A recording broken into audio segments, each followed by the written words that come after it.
안녕하세요. 대한적십자사 서울 RCI 본부 중동부 담당 오현석 대리입니다. 첫 번째 시간에 이어 다시 이렇게 만나 뵙게 돼서 반갑습니다.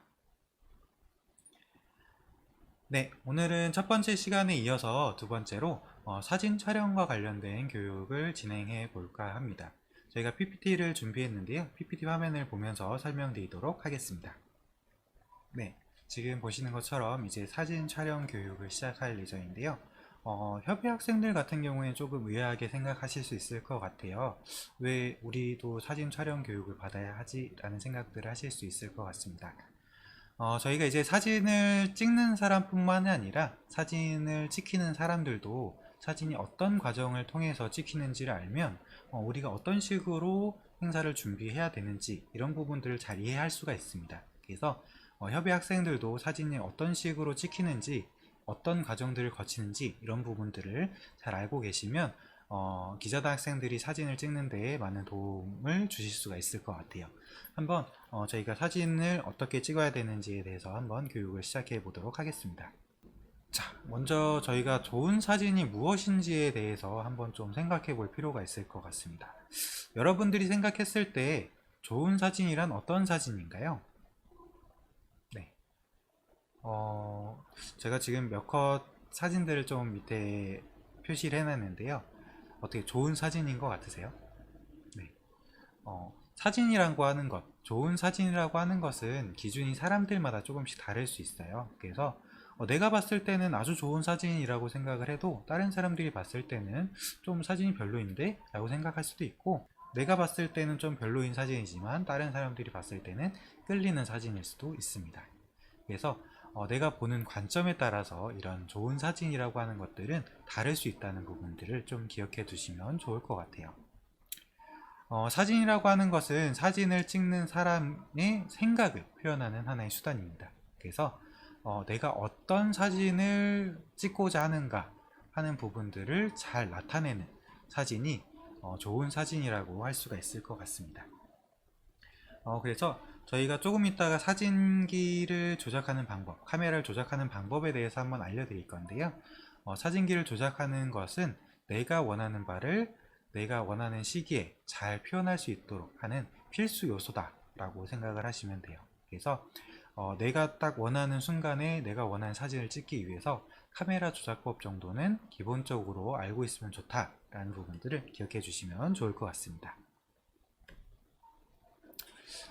다음으로는 사진을 찍는 방법에 대해서 소개를 좀 해드리도록 할게요. 자, 사진을 찍을 때 어떻게 찍을까요? 사진을 찍힐 대상을 선정을 하고 찍고 하면 끝일까요? 네. 사진을 찍는 과정 간단하게 표현을 하면 사진을 찍을 대상을 선정하고 그 사진을 어떻게 찍을지에 대해서 고민을 한 다음에 사진을 찍고 그 다음에 한 가지 더 중요한 부분 찍힌 사진들을 확인하는 과정들이 필요합니다. 저희가 보통 이제 카메라로 사진을 찍을 때 피사체를 보고 찍는 과정 그 두 가지만 생각하는 경우들이 많은데요. 사진의 퀄리티를 조금 더 높이기 위해서는 이 사진을 어떻게 찍을 것인가 그리고 그 찍혀진 사진이 어떻게 나왔는가 이런 부분들을 확인하는 것이 매우 중요한 부분이라고 생각하시면 되겠습니다. 보통 이제 셀카들 많이 찍으시죠. 핸드폰을 통해서 많이 찍으실 텐데요. 셀카 찍고 나서 꼭 하시는 게 뭔가요? 내가 잘 나왔는지 한 번씩 꼭 확인해 보시죠. 그런 것처럼 우리가 이런 행사와 관련된 사진들 아니면 내가 원하는 주제에 대해서 사진을 찍었을 때도 마찬가지로 사진이 잘 나왔는지 확인하고 다시 한번 리뷰하는 것들이 꼭 필요한 과정이다 라고 생각하시면 될 것 같아요. 저희가 아까 전에 두 번째로 말씀드렸던 것 중에 하나가 어떻게 찍는지 고민을 해야 된다 라고 말씀을 드렸죠. 저희가 사진을 찍고 나서 어떤 식으로 활용하는지에 따라서 찍는 방법도 달라져야 되는 부분들이 있습니다. 저희가 이제 인쇄, 책자나 이런 곳에도 사진을 쓰고요. 아니면 홈페이지 같은 데도 올리거나 아니면 페이스북이나 인스타그램 이런 데도 올리는 경우들이 있어요. 그리고 저희가 영상에 들어가는 그런 부분들로 사진을 찍는 경우들도 있죠. 그래서 우리가 이 사진이 맨 마지막에 어떤 식으로 활용될 것인지 그런 부분들을 생각을 해서 좀 찍는 것도 중요한 부분들 중에 하나입니다. 네, 그러면 저희가 사진을 꼭 DSLR로만 찍어야 될까요? 네, DSLR. 네, 사진을 꼭 DSLR로 찍어야 된다는 법은 없습니다. 네, 요즘에 카메라들이 아주 잘 나오고 있어요. 그래서 최신형 스마트폰 같은 경우에는 일반적인 상황에서 DSLR보다 더 잘 나오는 경우들도 있고요. 꼭 내가 좋은 장비가 없다고 하면 현 상황에 맞춰서 찍는 것들도 하나의 방법이라고 생각을 합니다. 그래서 내가 가지고 있는 스마트폰도 잘 활용을 하시면 좋은 사진들을 찍을 수가 있어요. 그리고 일반적으로 내가 가지고 있는 스마트폰의 기능들을 잘 모르시는 경우들이 있는데요. 그 기능들을 잘 활용한다고 하면 얼마든지 좋은 사진들을 찍을 수 있다라는 부분들을 기억하시면 좋을 것 같아요. 그러면 이제 사진의 기본적인 이론들에 대해서 좀 소개를 해 드려보도록 할게요. 아마 그 사진의 기본 이론이라고 하면 좀 딱딱하게 느끼시는 경우들이 있을 것 같은데요. 기본적으로 어떤 식으로 찍었을 때 어떤 사진들이 나오는지 그런 부분들을 이해하기 위해서는 좀 기본적인 밑바탕들이 필요합니다. 그래서 간단하게만 저희가 사진의 기본적인 베이스들을 좀 설명드리도록 할게요. 총 3가지로 나눠서 설명을 드릴 건데요. 노출의 3요소, 그리고 카메라의 기본적인 조작법, 그리고 상황별로 어떤 식으로 카메라나 기기들을 세팅을 해야 되는지 이런 부분들을 좀 알려드리도록 하겠습니다. 네, 그럼 첫 번째로 노출의 3요소에 대해서 한번 좀 설명을 드리도록 할게요. 노출이라고 하는 것은 사진의 밝기를 말합니다. 그래서 이 3가지 요소들을 조절해서 사진이 밝게 나오거나 아니면 어둡게 나오거나 하는 것들을 조절할 수가 있어요. 이 3요소는 ISO 감도, 셔터 스피드, 조리개 이렇게 3가지인데요. 이 3가지 요소들을 조합을 해서 사진을 원하는 밝기로 조절을 할 수가 있습니다. 옆에 보시면 삼각형이 표현이 되어 있는데요. 감도를 조절했을 때 감도를 높게 하면 밝은 사진, 낮게 하면 어두운 사진을 얻을 수가 있고요. 조리개 같은 경우도 조리개를 많이 열었을 때는 밝은 사진, 그리고 조리개를 많이 조였을 때는 어두운 사진을 찍을 수가 있습니다.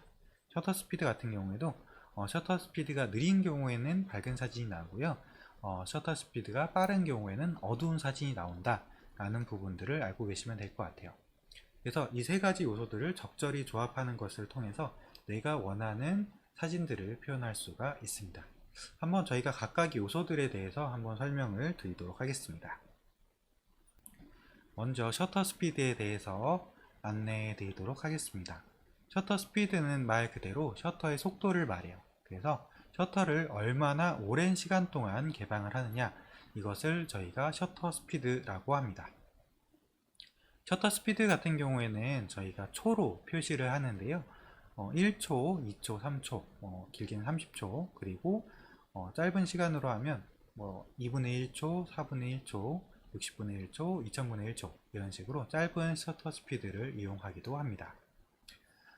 이 셔터 스피드 같은 경우에는 이 셔터막을 열고 빛을 받아들이는 시간을 결정하는 부분이기 때문에 오랫동안 열어놓으면 빛을 많이 받아들이고요. 짧게 열어놓는 경우에는 빛을 짧게 받아들여서 어두운 사진들을 표시를 할 수가 있다 라고 생각하시면 되겠습니다. 그래서 오래 개방하면 개방할수록 사진들, 밝은 사진들을 찍을 수가 있고요.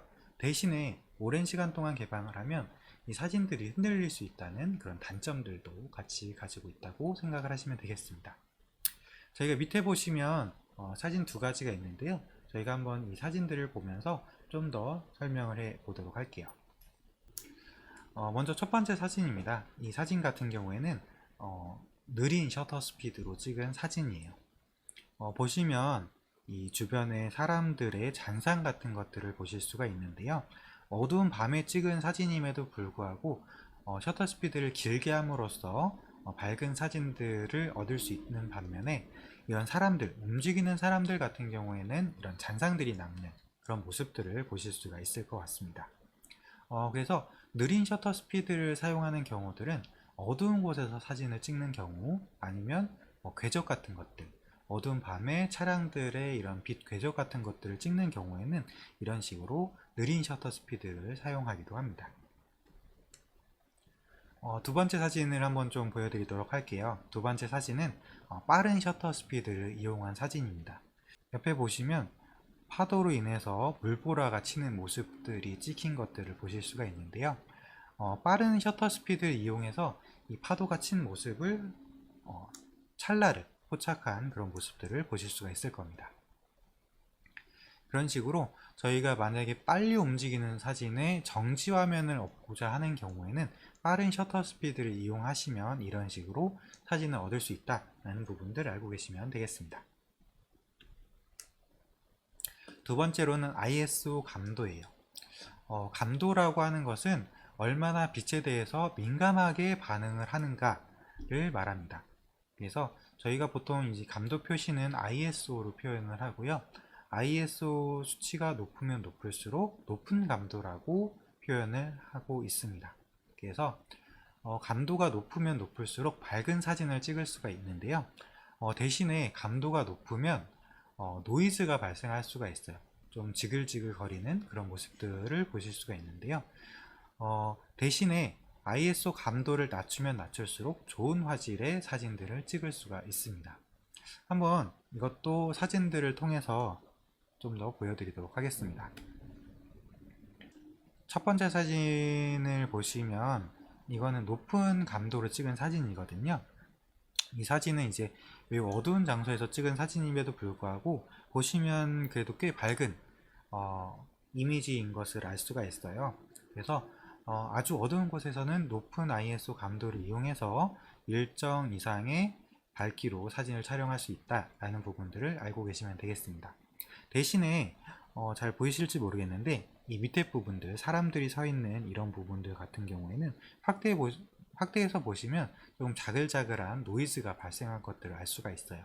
그래서 너무 높은 감도로 올리면 이런 노이즈가 심해지기 때문에 적절한 감도로 찍는 것들이 중요하다라고 알고 계시면 되겠습니다. 두 번째 사진 같은 경우에는 매우 밝은 곳에서 찍은 사진이에요. 그래서 이 사진 같은 경우에는 아까 전에 사진과는 달리 이런 노이즈 같은 것들이 잘 보이지 않거든요. 그래서 감도 설정들을 통해서 이런 노이즈나 이런 것들을 조절할 수 있다. 낮은 감도로 찍는 경우에는 이런 화질의 저하를 막을 수 있다. 이런 부분들 알고 계시면 되겠습니다. 그래서 기본적으로는 낮은 ISO로 찍는 것들이 좋은데요. 높은 화질의 사진을 얻기 위해서 낮은 감도로 찍는 것이 좋지만 우리가 어두운 곳에서 찍는 경우에는 저희가 높은 감도로 찍어서 흔들리지 않는 사진을 찍는 것도 중요한 부분들이라고 생각을 하시면 되겠습니다. 세 번째로는 조리개 수치에 대해 설명을 해 드리도록 할게요. 조리개 같은 경우에는 빛의 양을 조절하는 렌즈의 부품입니다. 그래서 이 조리개를 열면 열수록 밝은 사진을 얻을 수가 있고요. 반대로 조리개를 조이면 조일수록 어두운 사진이 찍히게 돼요. 대신에 조리개를 많이 열면 열수록 초점이 맞는 부위가 좁아집니다. 만약에 우리가 단체 사진과 같이 여러 사람들에게 초점이 맞아야 되는 사진들을 찍는 경우에는 조리개를 너무 열면 다른 쪽에 초점이 안 맞는 경우들이 생깁니다. 그래서 이 조리개 수치도 적절히 조절하는 것들이 필요해요. 밑에 보시면 사진이 두 컷 있는데요. 한번 이 사진들을 통해서 이 조리개 수치에 따라서 어떤 식으로 사진들이 표현이 되는지 소개를 해 드리도록 하겠습니다. 네, 첫 번째 사진은 조리개를 최대한 개방해서 조리개 수치를 최대한 개방해서 찍은 사진이에요. 보시면 앞에 있는 갈대에만 초점이 맞춰져 있는 것을 보실 수가 있을 것 같습니다. 그래서 조리개를 최대한 열었을 때 밝은 사진을 얻을 수 있지만 초점이 맞는 부분들이 한정된다 라는 부분들 기억하시면 되겠고요. 두 번째는 이제 저희가 조리개를 최대한 조여서 찍은 사진이에요. 그래서 보시면 이 좌우에 있는 모든 갈대들에 초점이 맞아 있는 것들을 확인하실 수가 있을 겁니다. 그래서 조리개를 조이면 조일수록 이 초점이 맞는 부위가 넓어진다 라는 것으로 생각을 하시면 되겠고요. 이 조리개 수치 역시도 이 밝기에 따라서 잘 조절을 하시면 될 것 같습니다. 네, 지금까지 저희가 노출의 3요소에 대해서 쭉 소개를 해드렸고요. 다음에는 저희가 카메라를 조작하는 방법에 대해서 소개를 해드리도록 하겠습니다. 크게 두 가지로 좀 소개를 해드릴 건데요. DSLR, 협의회나 기자단 학생들 이제 행사를 하시면 보실 텐데요. 그런 렌즈가 달려있는 렌즈 교체형 카메라, 그리고 두 번째로는 스마트폰, 우리가 자주 쓰는 스마트폰을 가지고 카메라를 어떻게 조작해야 되는지 이런 부분들 안내해 드리도록 하겠습니다. 네, 그러면 이제 저희가 카메라의 각 부위의 명칭에 대해서 좀 설명을 해 드리도록 할게요. 저희가 주로 사용하는 카메라가 캐논사의 100D를 주로 사용을 합니다. 그래서 보시면 셔터나 모드 다이얼, 플래시, 렌즈 착탈 버튼, 렌즈 이런 식으로 있어요. 그래서 보통 이제 그 궁금해 하시는 부분들 중에 하나가 이 렌즈에 보시면 캐논 줌 렌즈 EFS 185 이런 식으로 쭉 글씨가 적혀 있는 것들을 보실 수가 있는데요. 이 렌즈 이름을 보시면 저희가 이 렌즈가 어떤 재원을 가지고 있는지 이 렌즈의 스펙을 저희가 확인할 수가 있습니다. 보시면 이제 캐논 같은 경우에는 이제 브랜드의 명칭 그리고 EFS라는 부분이 있는데요.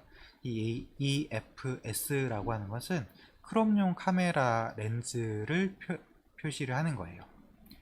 그리고 185는 렌즈의 초점 거리를 말합니다. 그래서 18mm부터 55mm까지를 찍을 수 있는 렌즈라는 것을 말하고요. 3.5에서 5.6 이것은 조리개 수치를 말합니다. 그리고 IS 같은 경우에는 이미지 스테빌라이션이라고 해서 손 떨림 방지 기능이 붙어 있다는 내용이고요. STM이라고 하는 것은 렌즈에 초점을 맞추는 모터가 내장이 되어 있어요. 근데 스태핑 모터가 채용된 렌즈를 말하는 것이라고 생각하시면 되겠습니다. 밑에 보시면 렌즈 구경도 나와 있는데요. 58mm라고 되어 있죠. 그래서 이 렌즈의 구경은 58mm다 라는 부분들 알고 계시면 되겠습니다. 네, 각 부위별로 이제 명칭들이 있는데요. 셔터는 어쩔 때 쓰는 걸까요? 셔터는 사진을 찍을 때 사용하는 거죠. 그래서 셔터를 누르면 셔터막이 개방이 되고 이미지가 사진기에 저장되는 그런 역할을 하는 버튼이라고 생각을 하시면 되겠습니다. 네. 그리고 모드 다이얼, 저희가 모드를 설정할 수 있거든요. 그래서 이 모드 다이얼 부분은 저희가 뒤에 가서 다시 한번 설명드리도록 하겠습니다. 그리고 그립 같은 경우에는 이제 저희가 흔들리지 않게 잡을 수 있는 그런 부위들을 말하고요. 그리고 플래시, 100D 같은 경우에는 플래시가 내장이 되어 있어요. 그래서 어두운 곳에서 찍을 때 플래시를 이용해서 좀 더 밝은 사진들을 찍을 수 있다라는 부분을 알고 계시면 되겠습니다. 아까 전에 앞면을 보면서 설명을 드렸는데 뒷면을 보면서 설명을 좀 더 드리도록 할게요. 먼저 이쪽부터 보시면 후면 액정, 저희가 이제 사진이 찍혔을 때 이 사진이 어떻게 찍혔는지 볼 수 있는 액정들이 있고요. 메뉴 버튼, 뷰파인더 같은 경우에는 이 뷰파인더를 통해서 지금 사진기에 어떤 식으로 이미지가 찍히고 있는지를 볼 수 있는 그런 부분이라고 생각하시면 되겠습니다. 외장 플래시 같은 경우에는 우리가 기본적으로 내장되어 있는 플래시도 있지만 추가적인 외장 플래시를 달 수 있는 단자들이 있어요. 그래서 이 외장 플래시 단자에 이 외장 플래시를 연결해서 더 밝은 이미지를 찍을 수 있는 그런 부분이라고 생각하시면 되겠습니다. 옆에 녹화 버튼, 저희가 이제 100D 같은 경우에 이제 동영상을 촬영할 수 있는 기능들이 있어요. 그래서 이 녹화 버튼을 통해서 영상을 촬영할 수 있고요. 이 오른쪽에 전원과 영상 촬영 그리고 사진 촬영 이 모드를 변경할 수 있는 버튼이 있습니다. 그리고 오른쪽에 자동 초점이나 노출 고정을 할 수 있는 그런 버튼들 두 개가 더 있어요. 맨 밑에 보시면 사진 확인이라고 해서 우리가 사진 찍고 나서 이 버튼을 눌러서 지금까지 찍혀 있던 사진들을 확인하실 수 있는 그런 버튼들도 있습니다. 다음으로는 모드 다이얼을 설명을 드릴게요. 저희가 이제 그 DSLR을 사용할 때 다양한 모드들이 있거든요. 그래서 완전 수동으로도 사용하실 수가 있고 아니면 완전히 자동으로 아니면 우리가 원하는 부분들만 조절할 수 있도록 설정하는 모드들이 있습니다. 그래서 저희가 주로 쓰이는 모드들 4가지에 대해서 설명을 드리도록 할게요. 먼저 M으로 표현되어 있는 완전 수동 모드입니다. 완전 수동 모드 같은 경우에는 모든 수치들을 내가 직접 조작할 수 있도록 되어 있는 모드예요. 그래서 셔터 스피드나 조리개 이런 것들을 내가 수동으로 설정을 해서 찍는 사진들입니다.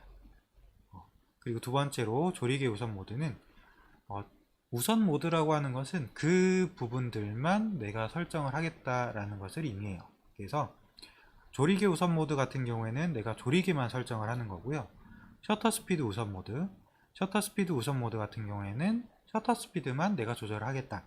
나머지는 다 카메라가 알아서 조절을 해달라. 이런 느낌이라고 생각하시면 될 것 같아요. 그리고 마지막으로 완전 자동 모드. 이 프로그램 모드 같은 경우에는 모든 수치들을 카메라가 알아서 조정하는 모드입니다. 그래서 우리는 어떤 것을 찍을지 찍을 피사체만 고정을 하고 셔터만 누르면 나머지는 다 카메라가 알아서 조정을 해주는 것을 말합니다. 저희가 이 4가지 모드들이 있는데 왜 프로그램 모드 말고 다른 모드들이 있을까요? 다 카메라가 알아서 찍어주면 좋을 텐데. 네. 카메라가 모든 부분들을 다 알아서 인공적으로 다 해주면 좋겠지만 카메라가 판단할 수 없는 부분들이 있을 수 있습니다. 빨리 움직이는 물체를 찍어야 된다고 했을 때 프로그램 모드로 했을 경우에는 기본적으로 평균치에 맞춰서 이런 셔터 스피드나 밝기를 조정하기 때문에 잔상이 남을 수도 있고요. 극한적인 상황에서 내가 원하는 그런 의도대로 사진들이 찍히지 않는 경우들이 있어요. 그래서 매뉴얼이나 조리개 우선 모드, 셔터 스피드 우선 모드들을 통해서 내가 원하는 그런 수치들을 조정하는 것들이 필요합니다. 다음으로는 후면 액정에 나와 있는 그런 수치들에 대해서 설명을 해 드리도록 할게요. 먼저 첫 번째 있는 M. 저희가 아까 전에 모드가 4가지가 있다고 했었는데요. 이런 모드들을 표시해 주는 부분입니다. M, TV, AV, P 이런 식으로 현재 모드가 표시가 되고요. 다음으로는 셔터 스피드. 지금 설정되어 있는 셔터 스피드가 몇 초인지, 몇 분의 1초인지 이런 것들을 표현하는 그런 부분입니다. 다음으로는 조리개 F 수치라고 되어 있는데 이 F 수치 1.8부터 16 이런 식으로 이 조리개 수치들을 보실 수가 있고요. 그 오른쪽에는 감도 이런 부분들, 이 부분들을 보면서 지금 이 카메라에 어떤 식으로 수치들이 되어 있는지 이런 부분들을 확인하실 수가 있다라고 생각하시면 돼요. 그리고 현재 모드 밑에 보시면 뭔가 숫자들이 쭉 있는데요. 이 부분은 노출 조정이라는 부분입니다. 그래서 이 노출계를 통해서 이 사진이 밝게 나올지 어둡게 나올지를 알 수가 있는 부분이에요. 그래서 0이라고 표현되어 있는 부분이 있죠. 이 밑에 0 밑에 보시면 뭔가 일자로 되어 있는 하얀색 부분들을 보실 수가 있는데요.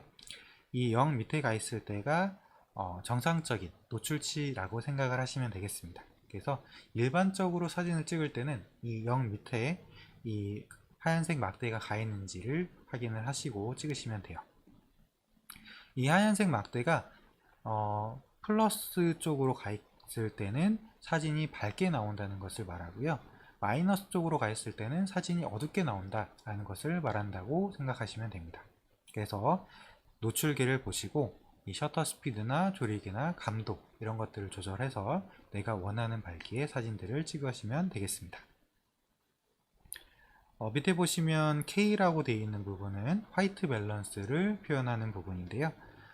이 K라고 하는 것이 켈빈 값이라고 해서 이 조명의 이런 색 온도를 조절할 수 있는 그런 부분이라고 생각하시면 돼요.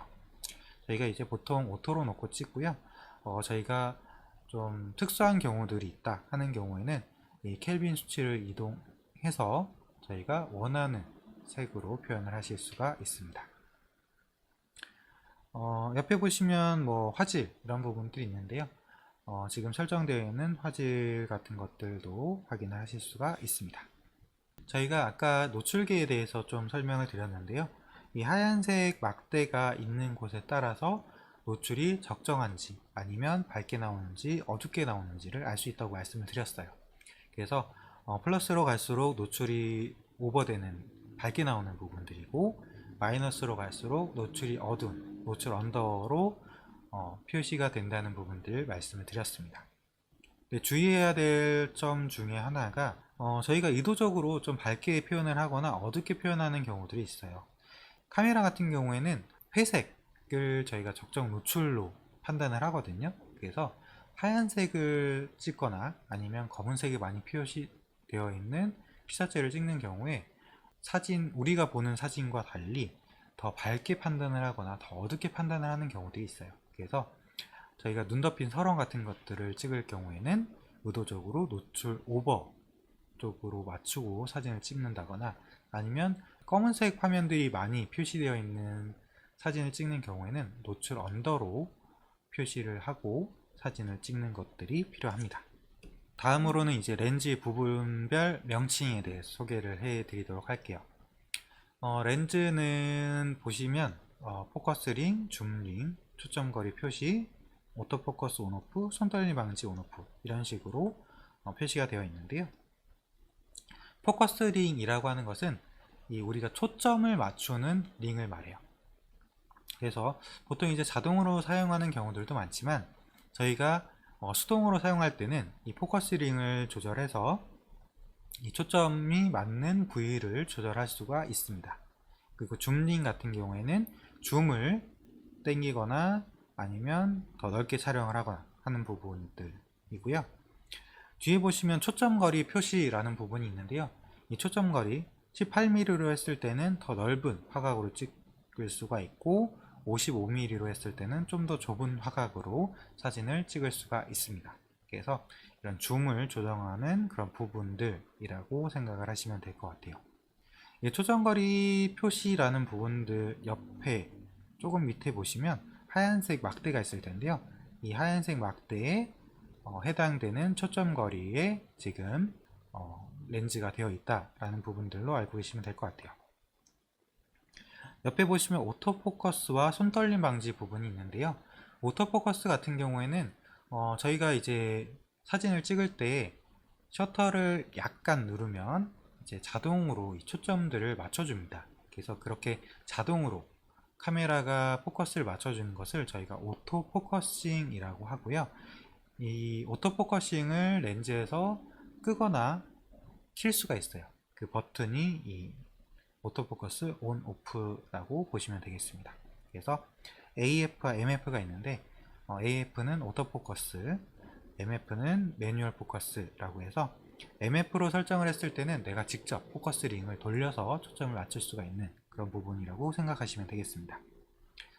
다음으로 손떨림 방지 부분인데요. 저희가 가지고 있는 185 렌즈 같은 경우에는 약간의 이런 흔들림을 잡아줄 수 있는 손떨림 방지 기능이 내장이 되어 있습니다. 그래서 저희가 기본적으로 손떨림 방지 기능 스테빌라이저를 ON 해서 사용하시면 되고요.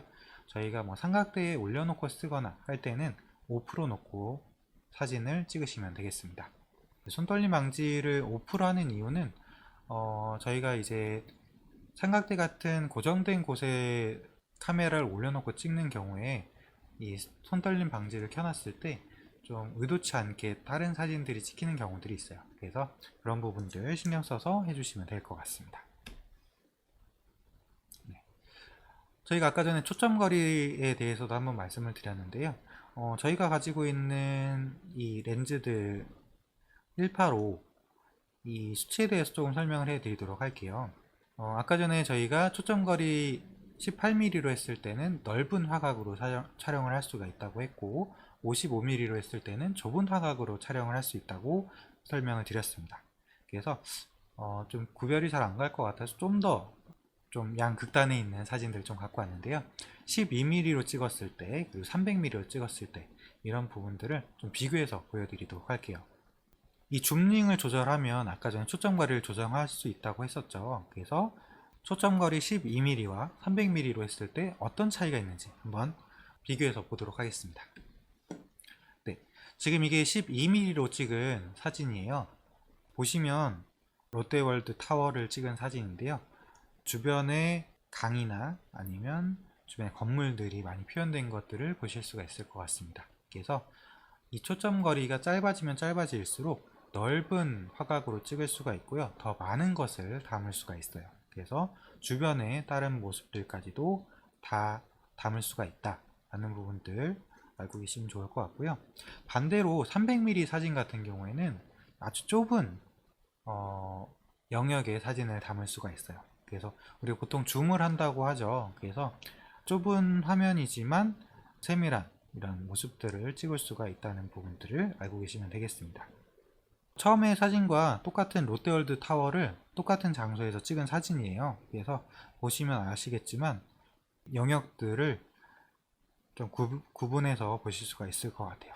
그래서 우리가 이 초점거리 같은 경우에도 많은 것들, 넓은 화각으로 담을 것인가 아니면 좁은 부분들을 확대해서 찍을 것인가, 이런 부분들에 따라서 조절해서 찍으시면 되겠습니다. 네, 다음으로는 이제 스마트폰을 이용한 사진 촬영 방법입니다. 아마 보통 많이 쓰시는 게 아이폰이나 아니면 갤럭시 스마트폰을 많이 쓰실 거예요. 아마 뭐 동일한 기능들이 다 있기 때문에 간단히 설명을 드리도록 할게요. 보통 이제 기본 카메라 어플리케이션을 쓰시는 경우들이 많을 거예요. 그 외에 뭐 다른 스노우라든가 이런 어플리케이션을 쓰시는 경우들도 있는데요. 기본 카메라 어플리케이션으로도 충분히 좋은 사진들을 찍으실 수가 있을 것 같습니다. 그래서 저희는 이제 기본 카메라 어플리케이션을 이용해서 촬영한다 라는 것을 가정하고 말씀을 드리도록 하겠습니다. 먼저 초점 노출 고정 기능입니다. 카메라에 따라서 AF, A 잠금 기능이라고 할 수도 있는데요. 이 기능 같은 경우에는 내가 원하는 초점 그리고 내가 원하는 노출로 고정을 할 수 있는 그런 기능들이에요. 그래서 카메라도 그렇고 스마트폰도 그렇고 일반적인 상황들을 가정해서 카메라가 설정이 되어 있기 때문에 너무 밝은 곳이나 너무 어두운 곳에서 찍었을 때 우리가 원하는 의도대로 사진들이 찍히지 않는 경우들이 있습니다. 그래서 그런 경우에는 내가 원하는 초점 아니면 내가 원하는 노출을 임의로 지정을 하고 그 사진을 찍을 수가 있어요. 보통 이제 화면에 아무 곳이나 내가 원하는 곳을 찍고 쭉 누르고 있으면 초점 노출 고정이 이루어지는데요. 이런 것들을 통해서 내가 원하는 초점이나 노출을 설정하실 수가 있다라는 부분들 알고 계시면 될 것 같습니다. 두 번째는 이제 프로 모드 또는 장면 모드인데요. 저희가 이제 아까 전에 설명드렸던 카메라의 기초 부분들을 보면 뭐 ISO나 노출이나 조리개 이런 부분들에 대해서 한번 소개를 해 드렸을 거예요. 그런 것처럼 스마트폰도 기종에 따라서 그런 모드들을 내가 원하는 수치대로 바꿀 수 있는 그런 모드들이 있습니다. 프로 모드, 갤럭시 같은 경우에는 프로 모드로 설정을 해서 내가 원하는 조리개 값이나 노출값, ISO를 설정할 수가 있고요. 아니면 각각의 장면 모드들을 통해서 우리가 원하는 장면들을 찍을 수 있다 라는 부분들 알고 계시면 되겠습니다.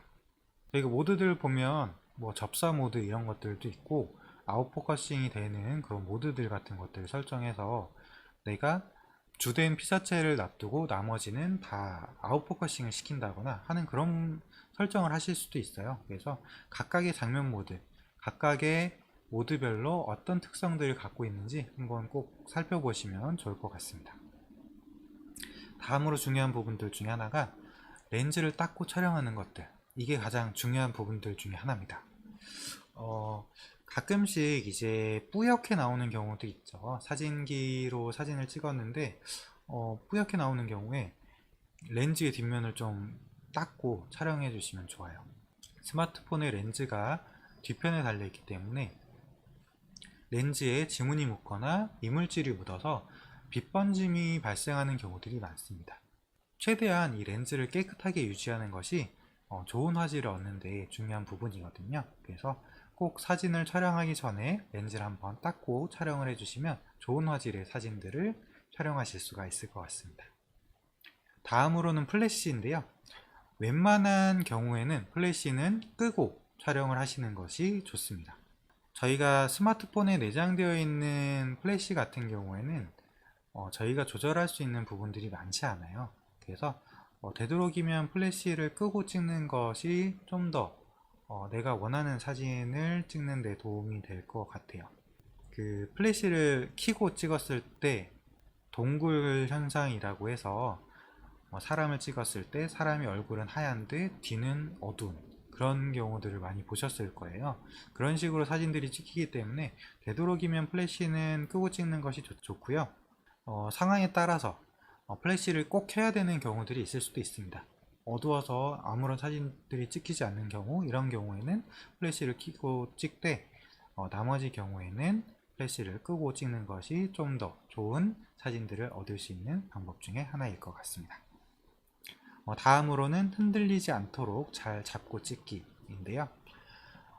사진을 찍는 데 있어서 스마트폰 같은 경우에는 제대로 파지를 하지 않고 제대로 잡지 않고 찍는 경우들이 있어요.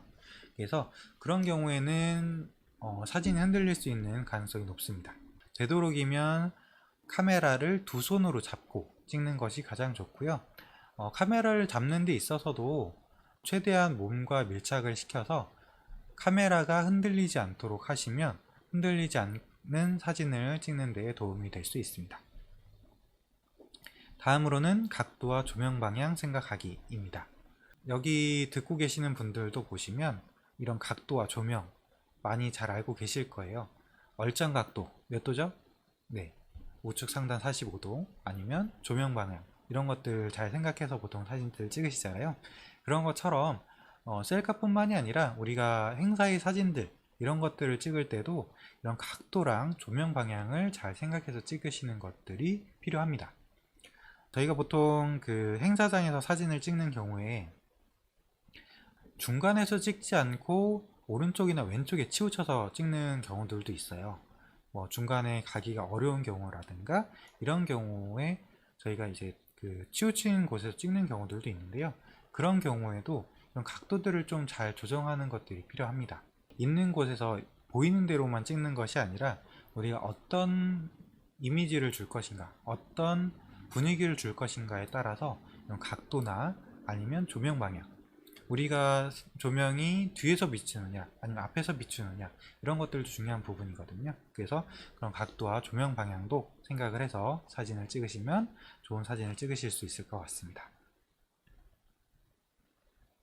네, 다음은 이제 상황별로 어떤 식으로 세팅을 해야 되는지에 대해서 좀 소개를 해 드리도록 할게요.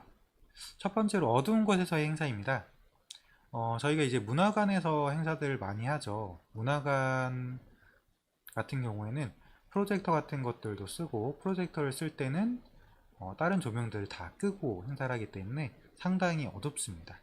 그런 곳에서 우리가 사진을 찍을 때 어떤 식으로 사진을 찍어야 되는가, 이런 부분들 한번 살펴보도록 할게요. 자, 어두운 곳에서 사진을 찍을 때 어떻게 해야 될까요? 밝게 찍어야겠죠. 그래서 어두운 곳에서의 사진을 찍을 때는 밝게 사진을 찍는 것이 중요합니다. 그래서 밝게 하기 위해서는 셔터 스피드는 어떻게 해야 되죠? 셔터 스피드는 낮춰서 오랜 기간 동안 노출을 해야 되고요. 두 번째로 IS 감도, 감도는 높이면 높일수록 밝은 사진 찍힌다고 했었죠. 그래서 IS 감도를 높이는 것이 필요합니다. 그리고 세 번째, 조리개, 조리개는 개방하면 개방할수록 밝은 사진을 찍을 수가 있어요. 그래서 조리개는 열고 찍으시면 밝은 사진을 찍으실 수가 있을 것 같습니다. 그래서 셔터 스피드, ISO 감도, 조리개의 수치를 잘 조정해서 적절한 노출을 확보하고 사진을 찍으시면 되겠습니다. 두 번째로는 이제 반대로 밝은 곳에서 촬영하는 경우입니다.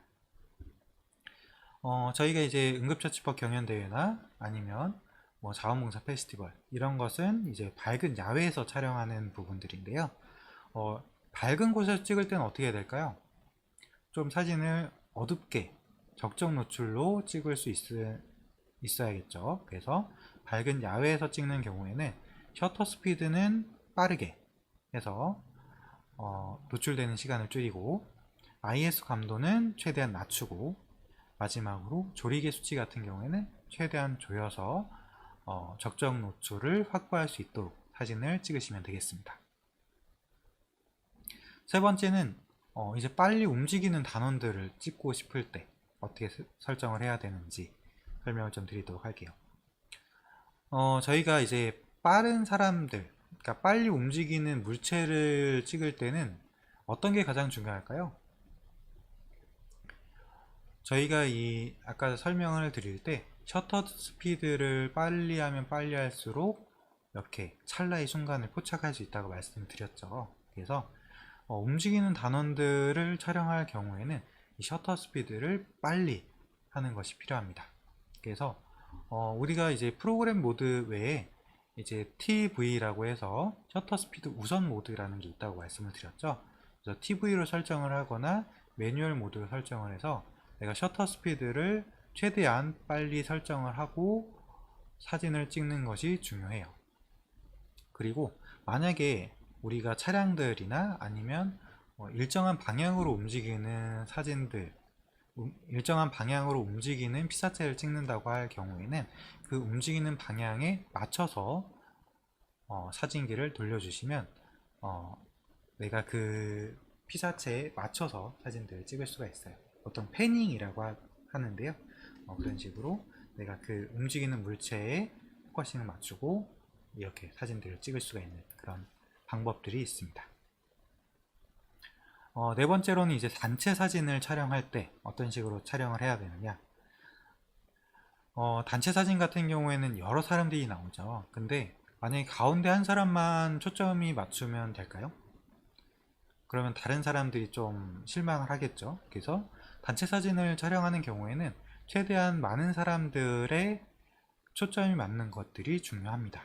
그래서 단체 사진을 촬영할 때 이 초점을 맞춰야 된다고 말씀을 드렸는데, 초점을 맞추는 방법, 많은 사람들에게 초점을 맞추는 거, 아까 전에 뭘 조절해야 된다고 했었죠?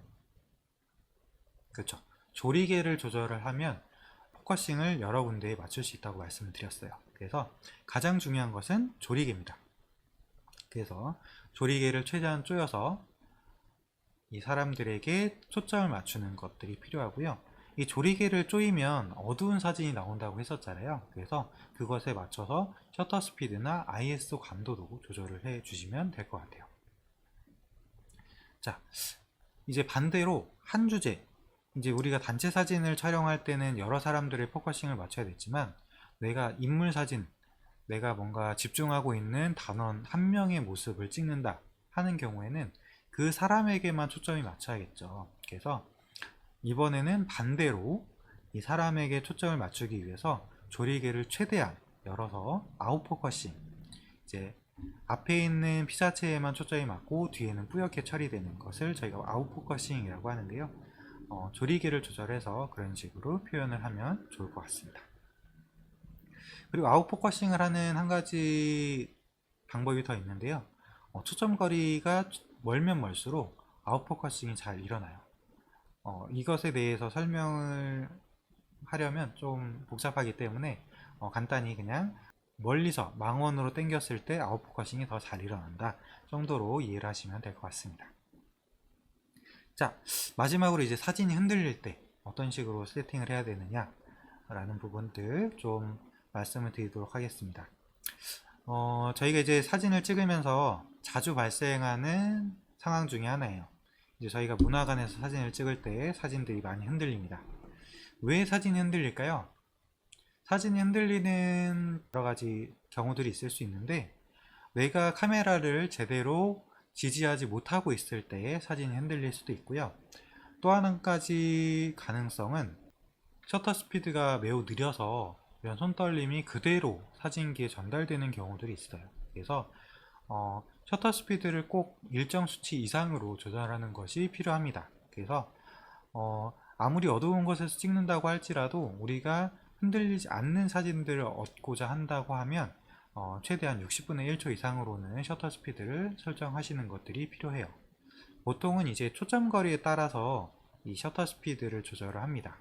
1초를 초점거리로 나누시면 됩니다. 그래서 만약에 내가 55mm 초점거리 55mm로 찍는다 했을 때는 55분의 1초, 보통 이제 55분의 1초로 표시가 되진 않기 때문에 한 60분의 1초 이상으로는 셔터 스피드를 설정을 해주셔야 이 사진이 흔들리는 것을 방지할 수가 있습니다. 그래서 더 멀리 찍는, 초점거리가 더 긴 렌즈를 사용하시는 경우에 뭐 300mm 짜리를 쓴다고 하는 경우에는 뭐 300분의 1초 이상으로 셔터 스피드를 조절하셔야 손 떨림을 방지할 수 있다는 부분들 참고하시면 좋을 것 같습니다. 네, 마지막으로 이제 사진 촬영과 관련된 팁 몇 가지 안내해 드리고 마무리 짓도록 하겠습니다.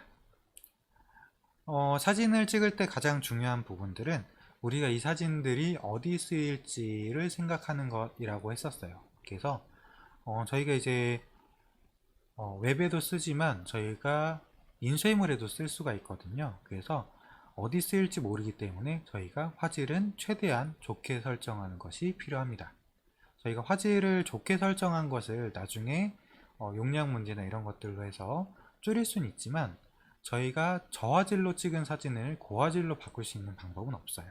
그래서 최대한 화질은 좋게 설정하시는 것들이 필요하고요. 카메라 파일 형식 중에 로우 파일이라는 게 있어요.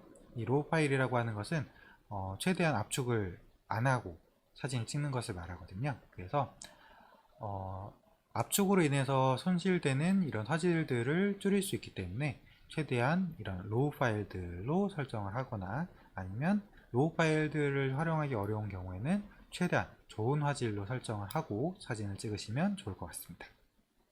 다음으로는 이제 사진을 확인하는 것들인데요. 저희가 이제 그 사진을 이제 행사장에서 찍는 경우에 바쁘기 때문에 사진을 확인하지 못하고 그냥 쭉 찍는 경우들이 있는데요. 설정치가 중간에 바뀔 수도 있고 저희가 적합하지 않은 설정으로 해서 사진들이 제대로 나오지 않는 경우들도 있어요. 그래서 사진을 찍는데 바쁘더라도 꼭 내가 찍은 사진들이 잘 나오고 있는지, 내가 의도한 설정대로 찍히고 있는지 이런 부분들 꼭 확인하는 것이 필요합니다. 그래서 중간중간에 찍히는 사진들을 한 번씩 확인하는 것이 필요하다라는 부분들, 그리고 이 사진 삭제를 중간중간 하는 경우들이 있는데요. 이런 경우는 조금 피했으면 좋을 것 같아요. 우리가 이제 기본적으로 처음에 사진을 좋게 찍는 것들도 필요하지만 적합하게 사진을 찍는 것도 필요하지만 부족한 부분들은 나중에 편집을 통해서 살릴 수 있는 부분들이 있습니다. 이 사진을 찍는 데 있어서 가장 중요한 부분들은 흔들리지 않게 찍는 것이 가장 중요해요. 왜냐하면 다른 노출 같은 경우에는 일정 수치 보정할 수가 있지만 흔들린 사진은 지금 여러가지 기술들이 있긴 하지만 그렇게 선명한 화질로 바꾸기가 쉽지가 않아요. 그래서 되도록이면 선명한 흔들리지 않는 사진을 찍는 데 초점을 맞추시고 내가 나중에 보정을 한다 생각을 하시고 이 사진 삭제 같은 것들은 한번 컴퓨터로 보는 화면과 카메라로 보는 화면은 좀 다를 수 있거든요. 그래서 사진 삭제는 행사가 다 끝나고 나서 보정을 하면서 내가 어떤 사진들을 설정할 것인가, 어떤 사진들을 베스트컷으로 선정할 것인가, 이런 부분들을 보면서 그때 선별하시면 좋을 것 같습니다. 네 번째로는 이제 좋은 사진을 많이 보고 따라해 보는 것들, 그리고 다양한 구도 시험해 보기. 많은 연습 같은 것들이 필요해요. 좋은 사진을 찍기 위해서는 우리가 다양한 환경들도 접해보고 상황들을 보면서 이 상황에서는 이렇게 찍어야겠다, 아니면 저렇게 찍어야겠다, 이런 것들이 좀 몸에 익는 그런 시간들이 필요하거든요. 그래서 다양하게 사진들도 찍어보시고 많이 찍어보시는 것이 가장 중요합니다. 그런 것들을 하면서 좋은 사진을 찍기 위한 좋은 방법들 중에 하나가 다른 사람들은 어떻게 찍었는지를 한번 보는 것도 좋은 방법들 중에 하나예요. 그래서 다른 사람들은 어떻게 사진을 찍었는지, 아니면 좀 유명하신 작가분도 있으시잖아요. 그런 분들은 어떤 식으로 사진을 찍는지, 이런 부분들을 한 번씩 보시는 것도 필요한 부분인 것 같습니다. 다음은 이제 초상권 부분인데요. 요즘에는 초상권이 아주 좀 민감한 부분이에요. 그래서 초상권을 지키지 않는 경우에 우리가 사진을 사용하지 못하는 경우들도 많이 있습니다. 사진을 찍을 때 우리가 모든 사람들에게 초상권 동의를 받은 게 아니잖아요. 그래서 이 초상권에 대한 동의나 이런 부분들이 좀 필요한 부분들이 있어요. 우리가 기본적으로 보도 목적이나 공익적 목적으로 사용되는 경우에 이 초상권에 대해서 민감하게 제기하는 경우들이 많지는 않은데요. 그럼에도 불구하고 가끔씩 이 초상권에 대해서 예의가 나오는 경우들이 있습니다. 그래서 꼭 사진을 찍을 때는 초상권에 대해서 한번 생각을 해보고 사진을 찍으시고, 또 이 사진들을 활용함에 있어서도 이 초상권을 꼭 다시 한번 확인해 보시는 것이 필요합니다. 그래서 우리가 이제 보통 단원들에게 사진 촬영들을 요청을 하잖아요. 그래서 단원분들께 꼭 사전에 우리가 사진을 찍어도 될지 이런 부분들에 대해서 꼭 동의를 받으시는 것이 필요할 것 같습니다. 자, 다음으로는 사진 촬영 후에 사진을 보고 피드백을 하는 것. 저희가 이제 여러 사진들을 찍잖아요. 다양하게 사진을 찍을 텐데요. 이 피드백이라고 하는 것이 상당히 중요한 부분들 중에 하나입니다. 우리가 사진을 찍을 때 100컷을 찍으면 100컷 다 좋은 사진 찍히진 않아요. 저희가 연사로 찍기도 하고, 좀 찍다 보면 구도가 잘 안 맞는 사진들이 있을 수가 있고 흔들린 사진들이 있을 수도 있습니다. 그럼에도 불구하고 우리가 그 각각의 사진들을 보고 이 사진이 어떤 부분들이 부족한가, 이런 부분들을 나중에 꼭 한번 체크해 보는 시간이 필요합니다. 이 사진을 봤을 때, 이 사진을 찍었을 때 어떤 부분을 수정해야지 내가 원하는 사진들로 찍을 수 있었을까, 이런 부분들을 한번 꼭 생각해 보시는 것이 필요해요. 그래서 사진 촬영이 끝난 다음에는 각각의 사진들을 보면서, 사진들을 보면 우리가 찍었던 수치들이 다 적혀 있습니다. 뭐 ISO는 몇이고 F값은 몇이고 조리개나 아니면 뭐 셔터 스피드가 몇 초인지 이런 것들이 다 나오거든요. 그래서 그런 수치들을 보시면서 내가 너무 셔터 스피드를 낮게 해서 사진 흔들렸구나, 이런 부분들을 한 번씩 좀 피드백을 해보시면 좋을 것 같아요. 자, 그리고 마지막으로 이제 저희가 사진들을 셀렉을 하고 그 다음에 편집한 후에 저희가 이제 업로드를 할 거잖아요. 뭐 SNS, 뭐 페이스북 페이지에도 올리시고 이렇게 할 텐데요. 업로드 할 때 SNS 페이스북 페이지에도 올리지만 우리가 나스라고 해서 RCI 본부에서 웹하드를 운영을 하고 있어요. 그래서 그곳에도 사진들 같이 올려주시면 될 것 같습니다.